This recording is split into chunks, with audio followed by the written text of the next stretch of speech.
because the goal of the enemy is to cause so much havoc in our lives that we begin to focus on the problem rather than the promises of God.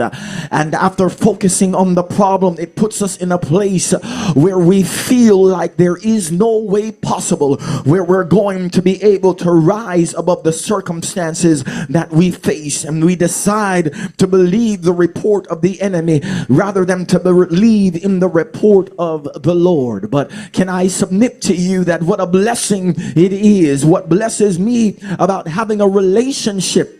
with God, what blesses me about understanding who God is in my life, what blesses me about knowing that the God of my salvation is that there is never a circumstance, there is never a situation, there is never a dilemma, there is never a trial or a hardship that the enemy can bring into my life wherein God doesn't give me a way of escape. This is a good place to say amen. There is never a situation that arises or arrives in my life that God does not give me a way of escape, but the enemy knows that there is an escape route, and so what he does is create chaos in my kairos. He creates chaos in my cosmos in order to confuse me to the point where I don't look for a way out, but I look for pity instead. I look for pity from people who don't even have the power to deliver me from what I am going through.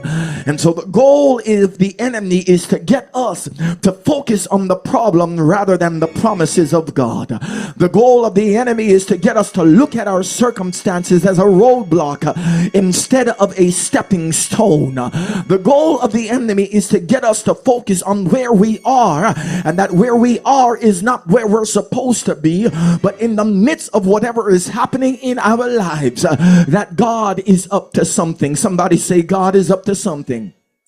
And the reason why the enemy knows that God is up to something is that he knows that God has already released information to us that if we would just stay grounded for a few moments and begin to think through the process of how God functions, then we would come through whatever challenge that we face in our lives.